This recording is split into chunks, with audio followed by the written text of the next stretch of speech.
Hi, everyone. This is Brian Lim from EurekAlert.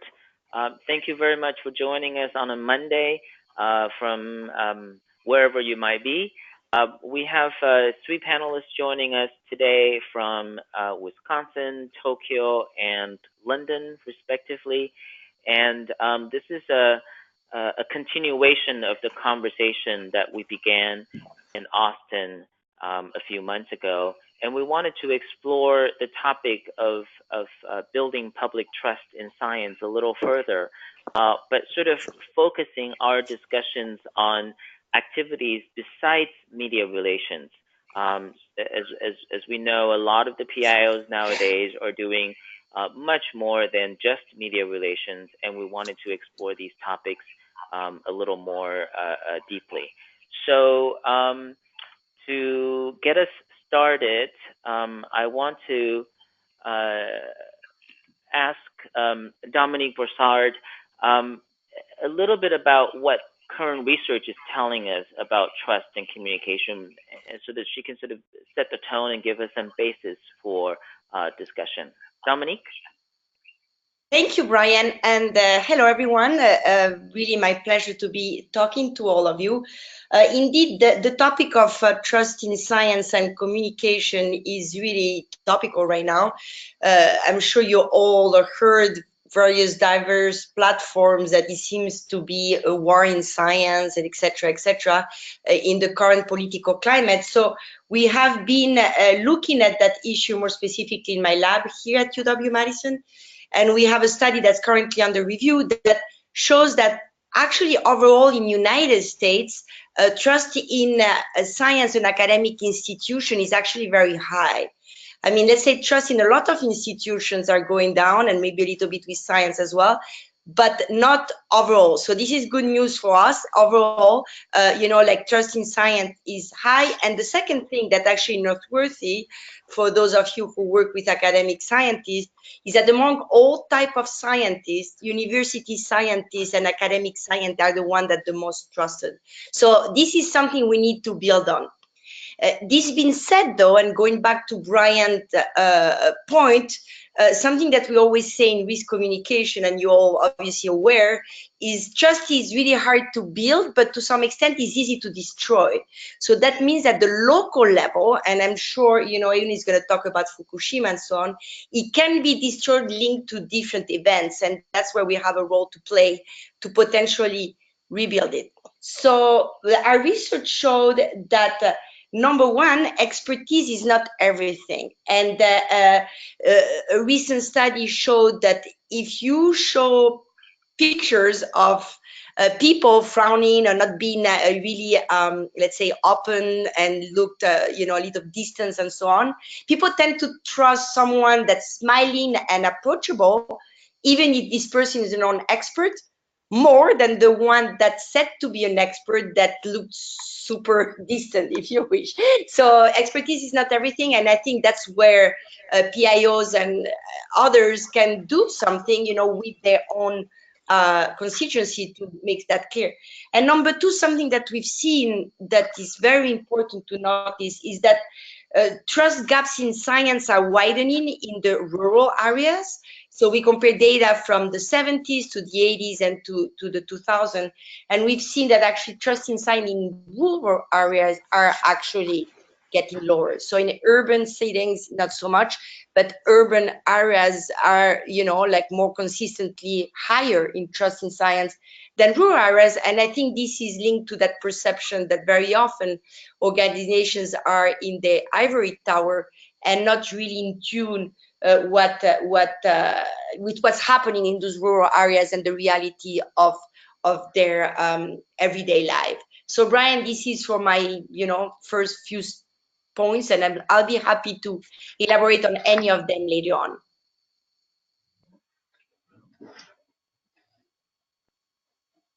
Hello? Hello? Hi, Dominique. Dominique, I can hear you. It's Ruth. Okay, I don't know. Could you hear my little speech or not? I did hear all of that. I don't know where Brian is. Yeah, it says connecting, so I'm not sure what's happening. Anybody else there? I don't know. I heard everything perfectly well, thank you. Yes, I'm thinking. Okay. I think Brian seems to have dropped out, maybe. I see that Brian little phone is off. So Brian, for some reason, your phone connection is not working. Shall we assume that we can be heard and Yes, at least I see that the one and the you, Ruth, are connected. So maybe we should continue. Yes. So should we continue to the next slide, which is mine? So talking about what communications-related lessons have you learned from the University of Tokyo's response to the Fukushima disaster? Perfect. I'd I like- think that actually the slide changed, so this is perfect. Okay. Yeah. Right. So I'll start talking then. So thank you, Dominique. That was a fantastic introduction there. I'd like to just go back over really a few things I mentioned in Austin. So at the start of my talk, I mentioned, when I spoke a few words there, I mentioned a graph that showed a great fall in trust for scientists in Japan. Yeah. From over 80% to about 40% in the year after the earthquake and tsunami. I'd like to suggest now that that was a rather broad stroke, and actually the picture's a bit more complex than that. So one of my colleagues at the University of Tokyo, Yokoyama Hiromi, carried out a survey after Fukushima. It was exactly 1 year after the disaster.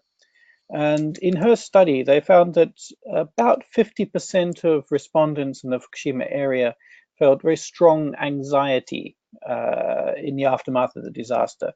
And if you include some anxiety as well, that was about 80% of respondents. This anxiety reduced, however, as distance from Fukushima increased. And their survey, they were looking at what was the main explanation for anxiety, and they discovered that what actually the most important reason there was distrust of the government. Second was uncertainty about scientific data regarding particularly low dose exposure to radiation and invisible risks. So, for example, problems like radiation hotspots, whether food had been properly tested, things that you couldn't see with your own eyes. But one very interesting thing was that actually academic scholars in their study were found to be the most trusted group. Oh, good. So this is great. Yes. So this ties in exactly to I think to what you're saying. But this isn't, of course, there's still obviously a drop overall. Their study was looking just at who were the most trusted groups. They weren't looking at the change between before and after. The other groups that were trusted, second was family, and then third was medical doctors. But they did find also, though, scholars who spoke regularly in the media, so who were appearing on TV, were actually less trusted. So actually getting out there, and the people who were on TV trying to get the message out were not necessarily being trusted. And other studies also have been carried out that have shown that the loss in trust that did occur towards science was very much related to or limited to areas related to the nuclear industry and those sorts of areas. It wasn't necessarily a complete across the board reduction in trust. Just going from my personal recollection, I remember also there was a huge amount of uncertainty and anxiety in the aftermath. So where everyone was looking for information, there was no information coming out from the government. They delayed the speedy data, this warning system that could have warned people to evacuate from the Fukushima area. This, I think, is an important factor in undermining trust. The panic in the international media, in contrast to the government's silence, was a great concern. It sort of created a strong sense of fear that perhaps somebody was hiding something. You really didn't know who to speak to, who to trust. But in the study that I just mentioned that my colleague carried out, they discovered actually that the most trusted source was the national broadcaster, NHK. And followed by newspapers, other TV, and websites of academic institutions were actually quite far behind. So the information, for example, our university was publishing information on radiation levels on our website every day, updated several times a day, but that information perhaps wasn't necessarily so accessible to people. The conclusions of the study that I'm just mentioning now were that people really were looking for specific recommendations based on expert opinion. They weren't looking necessarily just for what's happening, but really what they should do about it. And they stress the importance also of providing people with information that's relevant to them, so relevant to how something that they can use in their daily lives, as opposed to just providing sort of raw data or something like that. So I think there the point is enabling people to make decisions for themselves, or to feel in control of their own lives, as opposed to being just sort of swept along by circumstances. So just to conclude then, after Fukushima at the University of Tokyo, there was a huge outpouring of support within the university community, and a lot of people really wanting to help. But we didn't have any real sort of public relations or communications plan, but we generally created a platform. We created a general platform so people could share activities, what they were doing, made an effort to make sure that those activities were visible to others and to the public. And then since then, what we've really been doing is focusing on putting people and their activities front and center in our communications.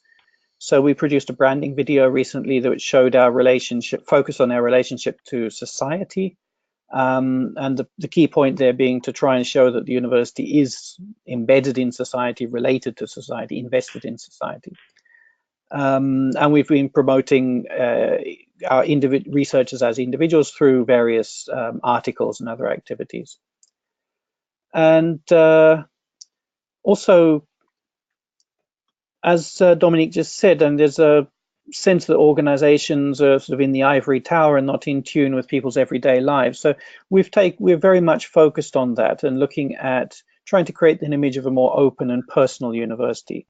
So for example, also we're developing training, science communication training programs for our staff so that people are able to communicate more directly with the audiences around them. So it's not just about us deciding exactly putting out press releases or putting out the message ourselves. It's also about enabling everybody in the university to sort of communicate with the people around them. So I think that's sort of roughly what I'd like to say as a start. Great. So I wanted to sort of follow up on a couple of things. First of all, Dominique, the research that you were talking about, was it based in the US? Yeah, it's all US-based research. Okay, and then when you were talking about some of the surveys that were done around the topic of trust in Japan. Yes, that's right. Great. So there were some similarities in. Right. Yeah. So there were some similarities in how people react, and that we can sort of look at this topic universally rather than sort of country by country. Obviously, there's variations of that. I want to move on now to Ruth. You know, a lot of us are doing communications activities besides media relations. Social media, writing blogs, writing op-eds, or even sort of community events. Ruth, what are the advantages of these types of activities?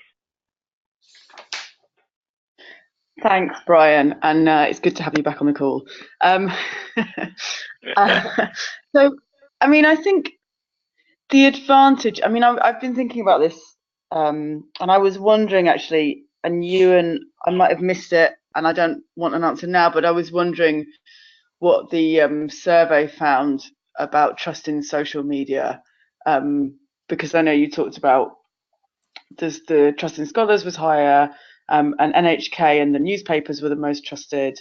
University websites less so, because they're possibly less accessible. But I wonder, you know, if there was anything, if the research looked into social media at all, and whether that was found to be useful in the instance that you talked about. So what I suppose I wanted to talk about and what to think about was the advantages of having multiple channels is that and doing communications besides media relations is that you've just got more options in your toolkit. It means that you can, I think for years I've been kind of saying, what is it that you want to achieve?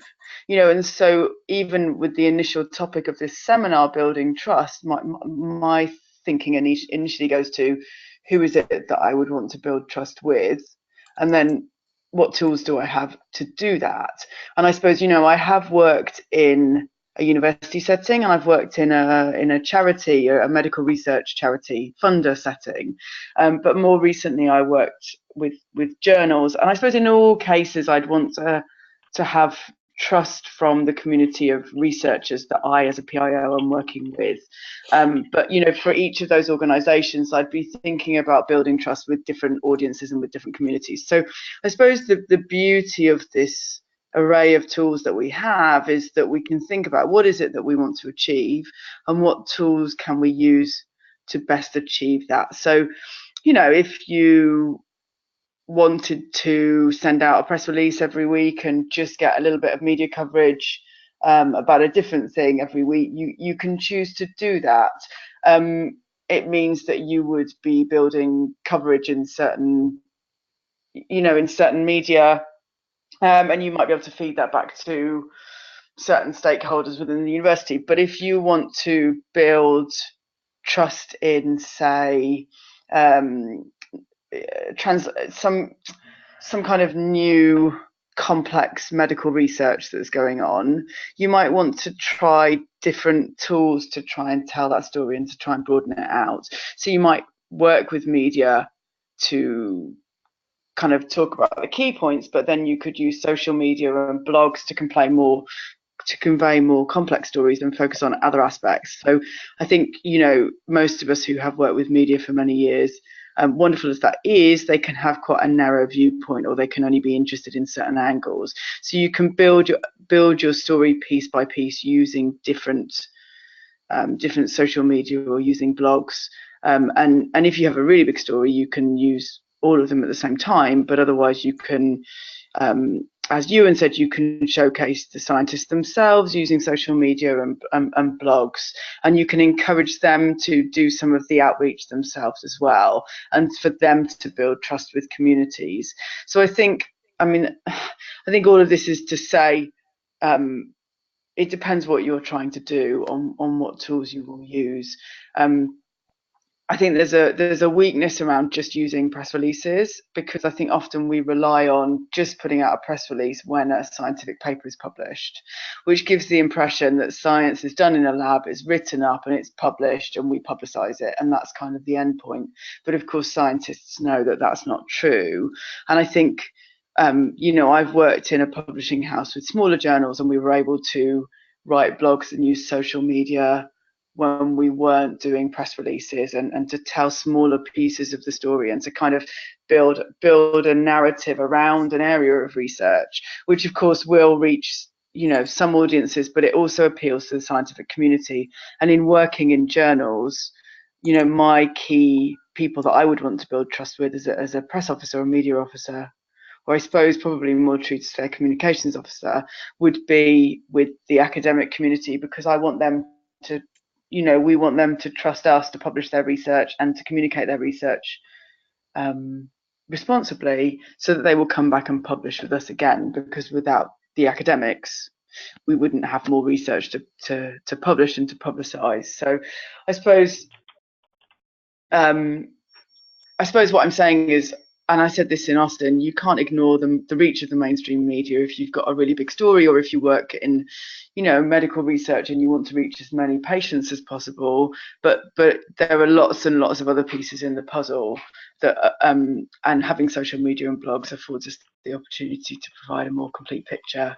And I think, as I say, building trust with our own scientists, whether they're grantees or employees at your institute, or if you're in a publishing house and they're the authors of papers that are being published in your journals, I think you can build trust with those scientists, and you can encourage them to use those tools to do their own communications. So we used to do media training and then send out press releases, and then the academics will speak to journalists, but now you can kind of work with them to, I suppose, build their own personal brands and to talk more directly with different publics, and help them tell the story. So whether they want to reach other members of their own community using Twitter, or whether they want to go out and give talks in local communities or whatever, you can kind of give them the training, give them the tools, and let them do it, which you know, I kind of really enjoy seeing that passion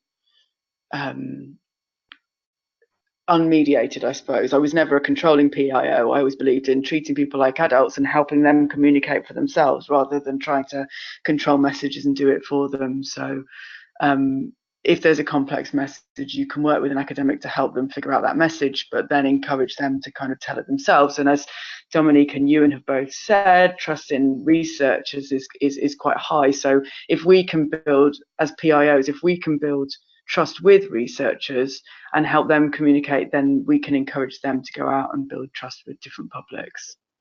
So those are my points. So I'll hand over to Brian again. I'd like to actually follow up on some of your points, and thank you for painting that very good picture of the reality. When we talk about trust in social media, we did find here in the United States that for specific issues, you know, let's say, for example, nuclear power, social media as a source of information was the least trusted in the United States.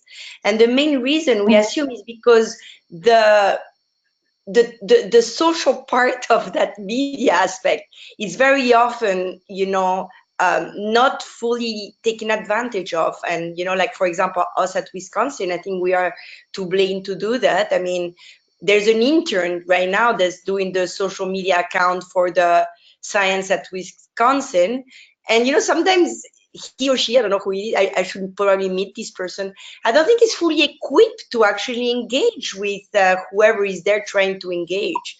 And to some extent, I think organizations have to make an effort to actually invest in that area, because that's where you can actually exchange and talk, and that's how you build trust when people, and I think it goes back to what Euan has said about people, you know, want to actually feel that they're in control and that they are making decisions about, you know, their everyday life based on whatever they find out. So they want to be able to engage, if you wish, with our scientists or our external relation people, or in a way where they feel that they're listened. And I think it's really hard to do if you're not fully trained to do so. And we have still, I think, to make progress in that realm. If I can just follow on there as well. So from the study so this is from 2012, so it's exactly from March 2012, so exactly 1 year after the Fukushima disaster. And it's looking at parents, actually. It's a subgroup, so it's parents in the Fukushima area. And social media was actually quite far down the list of trusted sources of information, actually down there along with the government, as not particularly trusted. So obviously this is now 6 years ago, so the social media landscape's changed completely. Use of social media is much broader perhaps now. There's a lot more misinformation, disinformation out there too. So I really don't know if this is still relevant today. but at the time, social media wasn't necessarily trusted as a source of information. So when it comes to a real crisis like this, I'm not entirely sure that that would be necessarily the best way of getting information out to a large audience. Obviously, it's a way of getting information out there. Whether or not that information is going to be trusted, you'd have to then, I guess, develop ways of putting that out. And also talking about building trust with scientists. Obviously, that's another thing that we try and do here at the University of Tokyo. But actually, we're a very large, very distributed organization. So we have press officers in each of the faculties of the university. And the first step in our building trust for us is with those people. So we have to, they are in a way, they're gatekeepers to the researchers in the institution. So we first have to build up a very strong relationship there. And then after that, we can then start working with the researchers. So we have several steps to developing that working relationship. So I wanted to follow up. I'm hearing a theme here. You know, it's sort of the difference between publicity or promotion versus engagement, and both in the sort of broadcasting your news and just assuming that people will take that and use that how they want. It's sort of, you know, what we call the deficit model. If you load them up with information, they'll come to the right conclusion, so to speak. And even on social media, you know, I really echoed this idea that oftentimes we put the most junior person in the office in charge of social media, and when I was a junior person in charge of social media, I was too scared to have a conversation on social media. I wasn't authorized to do it. I didn't know how to do it. But you know, so in that sense, social media became just a megaphone rather than a multi-way conversation, which sounds like that's what really engages people, and that's what creates trust. Ruth? Well, I think that the beauty of social media is it gives us feedback. So I completely agree, and I always believed, when I worked in journals, I always believed in having the journals themselves, the academic editors and the experts who worked on the journals, running those journal Twitter feeds. For various reasons, we had journal Twitter feeds and not Facebook groups, and people use LinkedIn much more now since I've left journals. So whether they have LinkedIn groups, I don't know. But when I'm talking about this, I'm talking specifically about Twitter for journal specific and subject specific social media. But I really do think you have to have people who know the subject. So if you have chemistry journals, have chemists running the social feeds, because really, in that instance, those networks were to reach out to academic communities. Now, I think if you're in a university, you probably have one Twitter feed and a Facebook group that covers all the academic divisions and events that are going on and all those kinds of things. So I don't know the answers to that, but certainly it shouldn't just be a one-way marketing push. It should be a conversation. But I think most importantly, and I talked about in Austin, I gave an example of an organization that put out a statement and then listened to the responses it got on its social walls on Facebook and on Twitter, and on the blog comments, and after that they changed their language around that topic, and they were more sensitive to the views of the community. And I think that, you know, they didn't change the message itself, but the messaging changed. And I think that's, you know, and there are instances, of course, where social media would mean that you would change your message because you realize that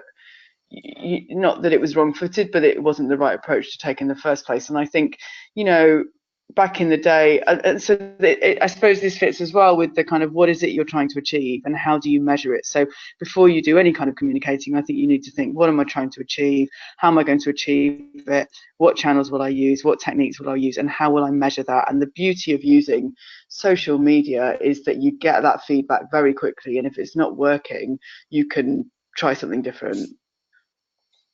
So Dominique, so I think social media is good for that listening. Yes. So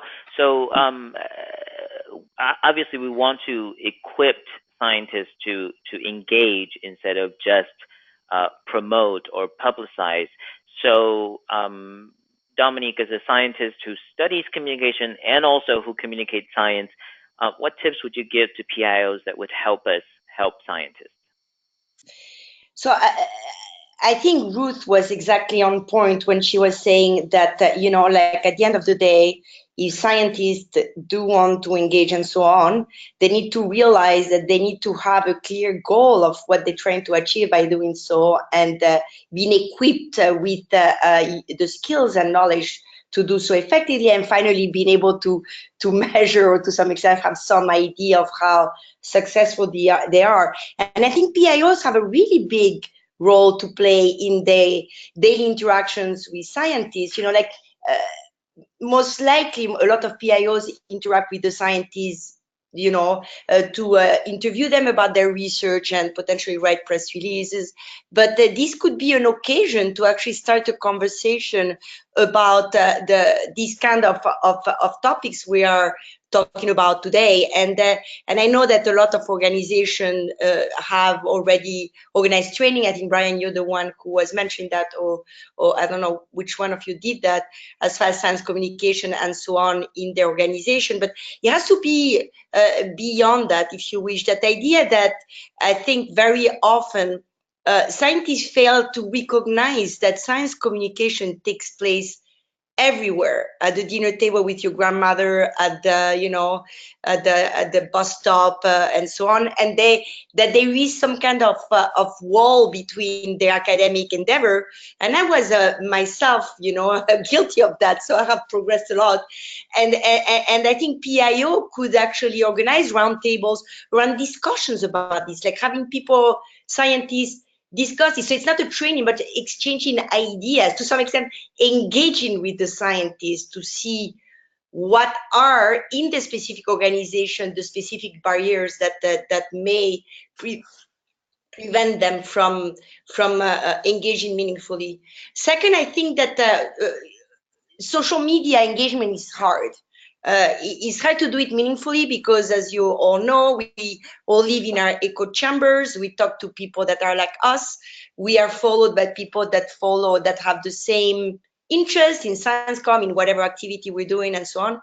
And so to break that barrier is, you can do it. You know, let's say I work a lot on GMOs. I have the hashtag GMOs, but that means that you run the risk of facing people that very extreme attitudes, and it's very difficult to change people's attitudes. So I think, like, number two, like, PIOs could have a role in making sure people understand that there's an art of persuasion, and very often it's not even worth engaging with people that are already very extreme attitudes, and is to some extent a waste of energy, and they would be better off, you know, engaging with communities that actually want to engage in dialogues. And very often this is at the local level.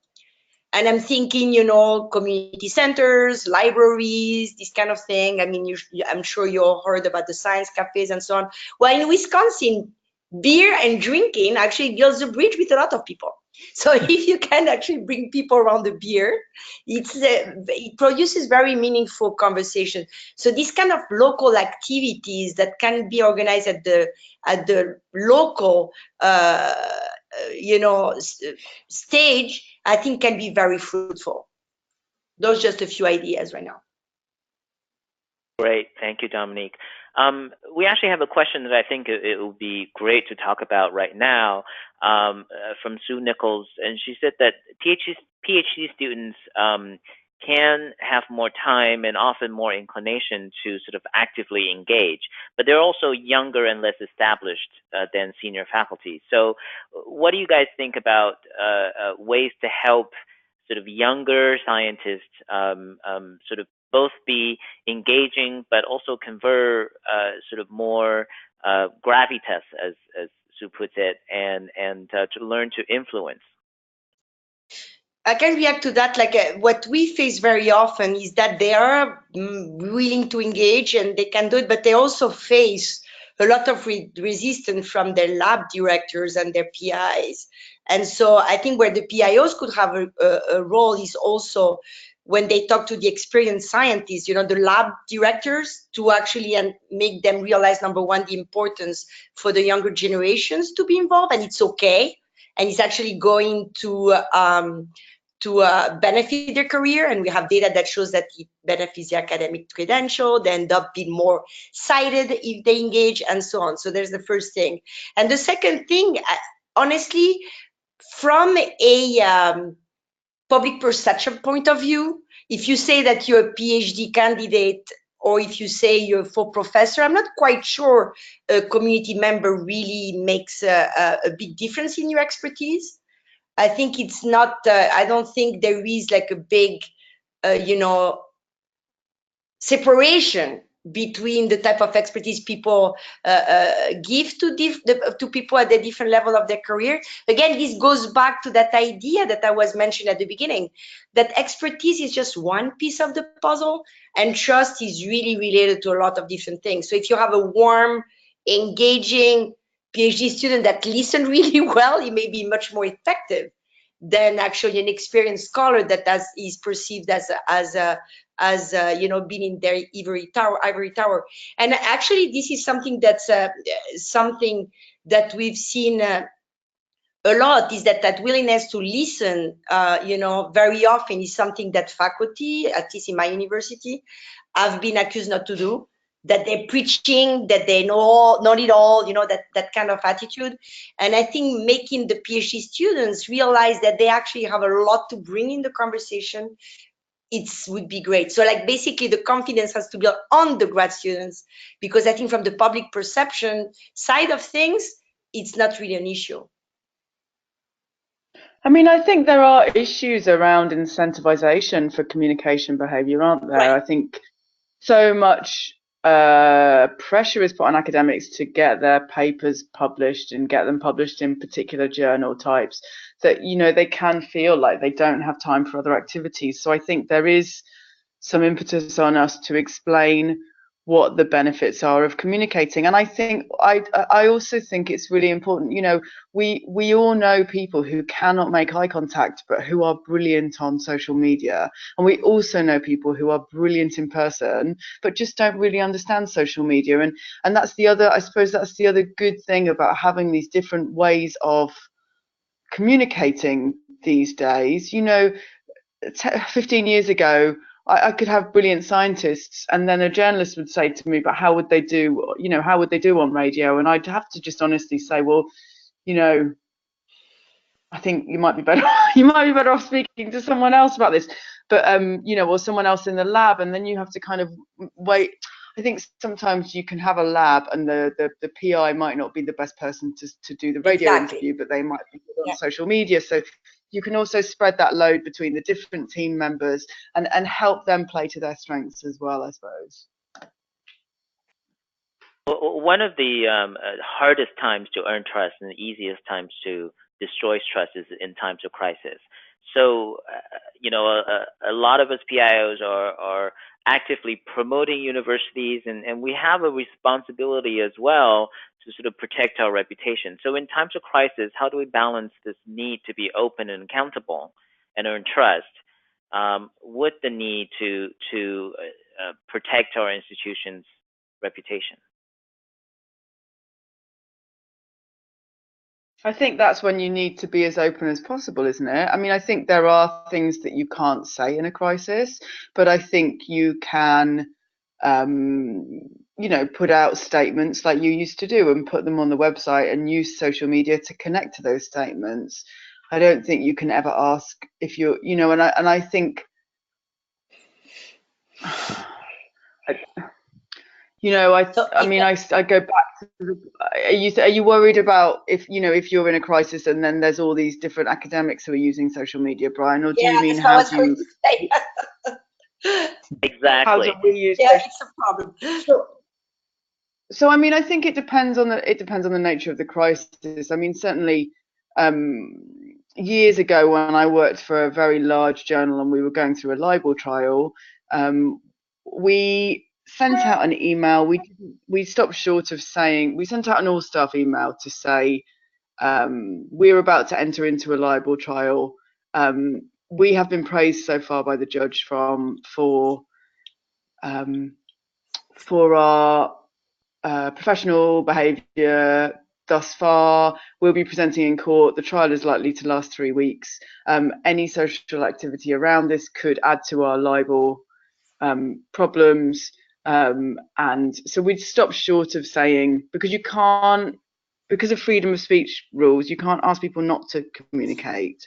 So I think you just have to say, you know, if there is social media activity around this, it could add to our problems in court, or it could mean that we get charged with more, or it could mean this, that, and the other. So, I mean, I think that's in a crisis situation, but I think, well, it wasn't a crisis situation actually, but I think you could, when you do training with people, or when you're encouraging them to use social media, you can't then turn around and say in other situations they can't. I think that when you are training people and helping them to communicate, you have to give them the basics, but you also have to encourage them to stop and think before they comment on social media, and remind them that they're representatives of an institution, and remind them, you know, that I suppose of the negatives that can occur. But then mostly, I think, just trust people to be adults. And the truth is, I mean, we really can't tell academics what to say and what not to say. I think no, that's exactly, we can't. Entirely true. Yeah. Oh, sorry, go for it.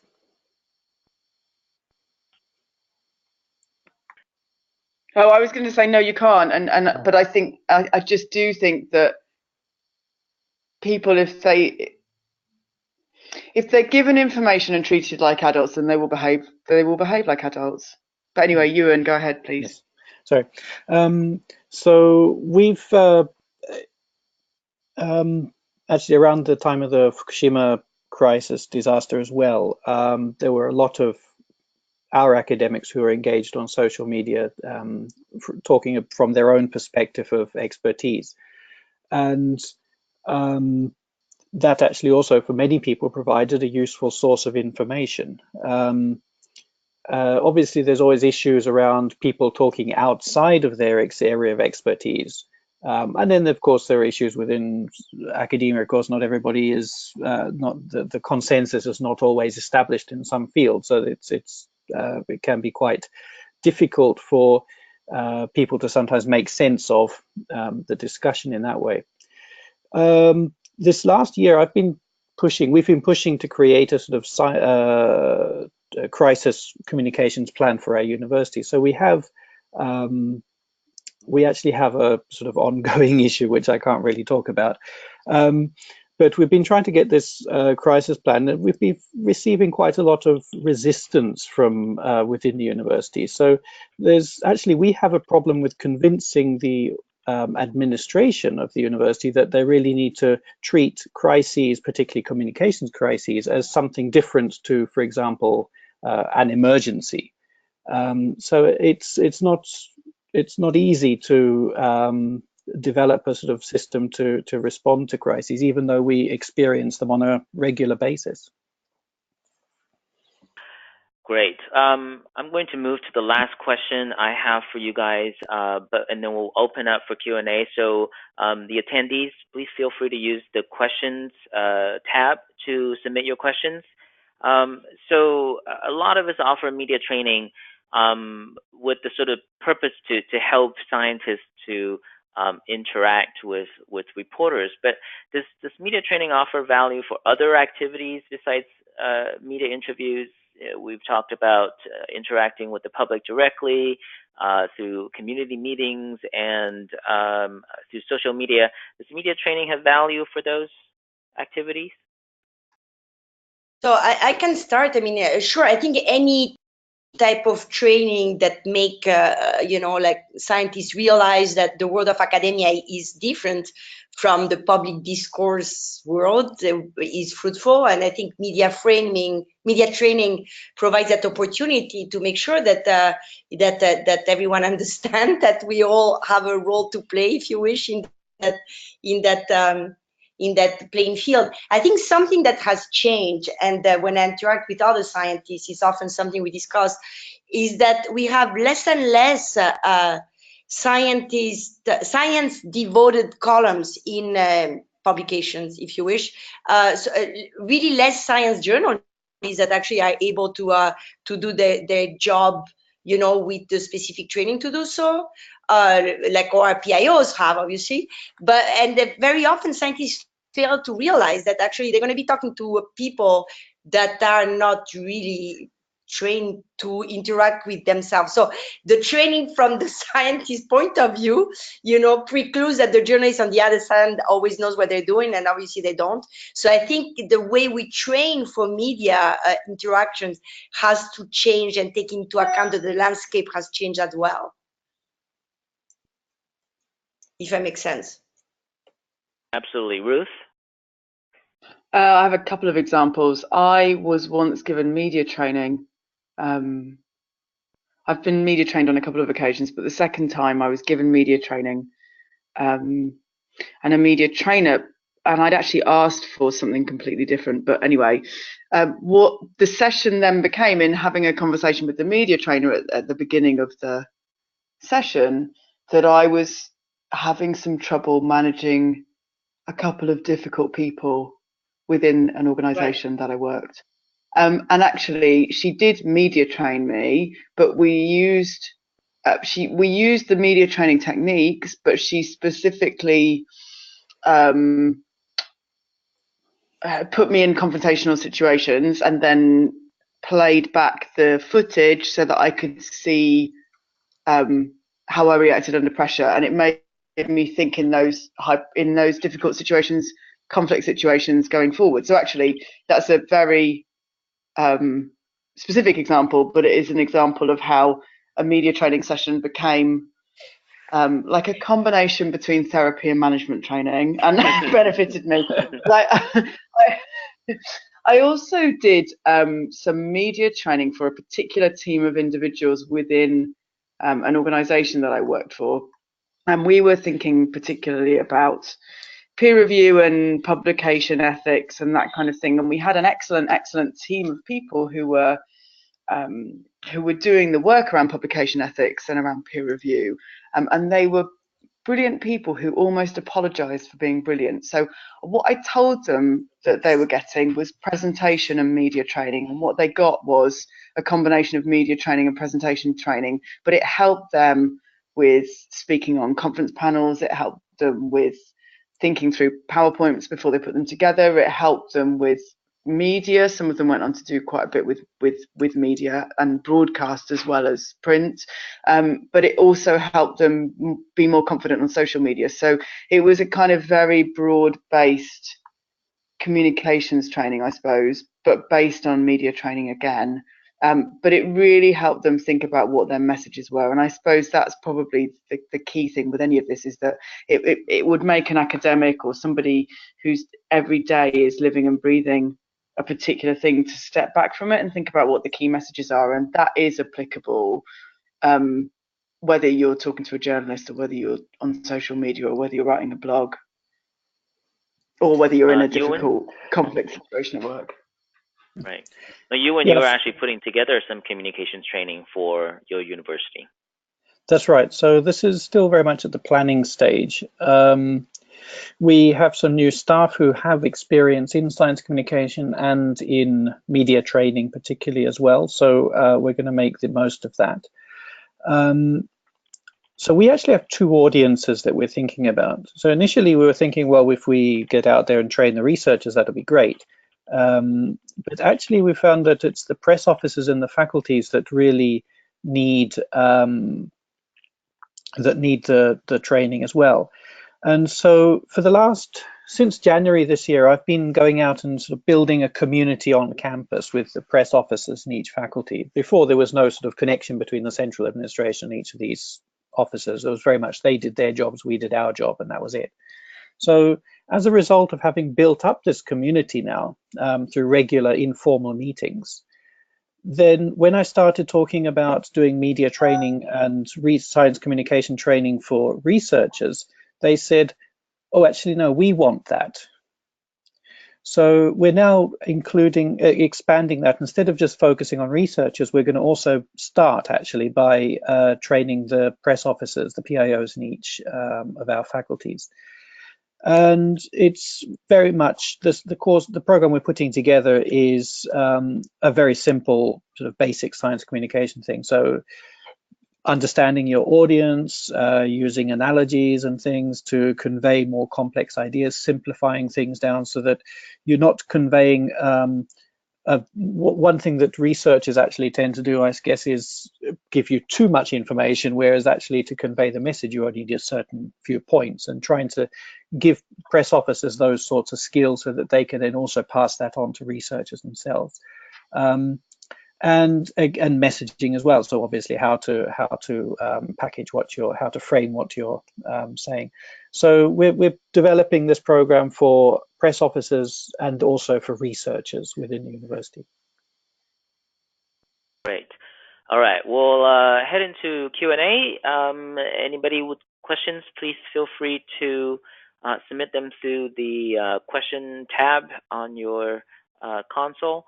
Euan, we had a request to see your video that you mentioned earlier, so I'll grab the link and make that available by email to the attendees.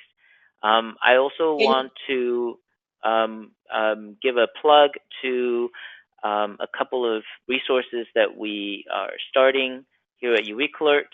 I'd like for everybody to continue this conversation and others on Trellis, on the EurekAlert PIO forum.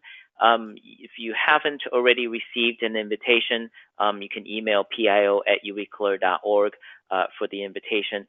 But once you log in, you can look for the PIO, the EurekAlert PIO forum on Trellis. We've also just launched a blog, and this is our way of providing some additional information about how to best utilize EurekAlert, but we also address some of the common issues and challenges and opportunities that we face as PIO. So we welcome contributions to the blog. So again, email pio@eurekalert.org. Ruth has contributed to a post that kind of started us off, so please check it out at blog.eurekalert.org. So, any questions?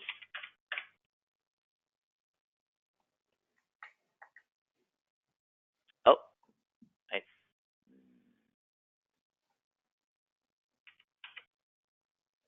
Okay. All right. Anybody has anything they like to add before we finish? I just want to build up really quickly on Euan's point on building that community of press officers in faculties. I think this is really a problem in my institution. So I don't know how widespread this is among the different organizations that the attendees are working for. But for example, I'm in a College of Agriculture and Life Sciences, and our press officers in my faculty have really an amazing network among the agriculture organizations and potentially the local communities, in a way that the central office and PIOs have not, and I feel that then there's very often, there is some, how you say, like building out on each other's networks within the big organization is something that's very often not done.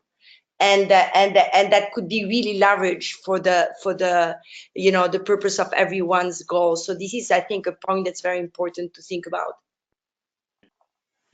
We actually have a question from Sue asking about any new methods that we're noticing for communicating and engaging. And I remember when I first heard about Snapchat, it was touted as this great new platform that will reach a completely different demographic. And it took me, I think, 3 years and multiple tries to register and understand how Snapchat works. But are there other means of communication that we're noticing?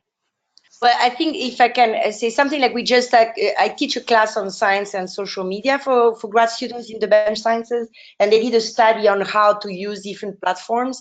And going back to the points I think that we all stress is obviously, as the PIOs know, depending of what you're trying to achieve and who's the audience that you want to reach, different platforms would be good. Instagram is really gaining a lot of popularity. You have a young researcher called Sam that has built a following of like more than 10,000 people right now, depicting like the life of a scientist in the lab. She's a PhD in neuroscience. And also there's a big movement on scientist selfie to try to depict how scientists are human beings and so on. Reddit has a huge, following, and among mainly the young male, nerdy type of population and interested in technology. It's a great platform to engage, and they have, and I'm sure some of you have used it, they have the Q&A platform where you can discuss a paper and so on. So certainly I wouldn't discount all the other social media platforms, because basically on Twitter, it's mainly, Twitter is it's very intellectual to some extent, but that's a very good point, Brian. Actually, we should think about the other platforms as well. And speaking of platforms, Sarah is asking about podcasts. For a while, I think podcasts were pretty hot, but is it still something that people use and consume? Yes, actually, as a matter of fact, I mean, like we have a radio class here. It's super popular because people actually produce podcasts among the 18-25 years old. Podcasts are still super hot. They download it on their phone. They listen while jogging. It's something that actually among the younger generations is extremely popular right now. And I also read something fairly recently about the potential for podcasts with the devices like Alexa and Google Home, because it provides a potential for sort of searchable audio feeds. So whereas it used to be sort of an appointment-based listening experience, or you have to actively download it, it now becomes something that you can call up at any time. And with the number of these devices increasing in households, I think that provides an interesting avenue for podcasts. Yes, indeed. All right. Any other questions? Last words from panelists?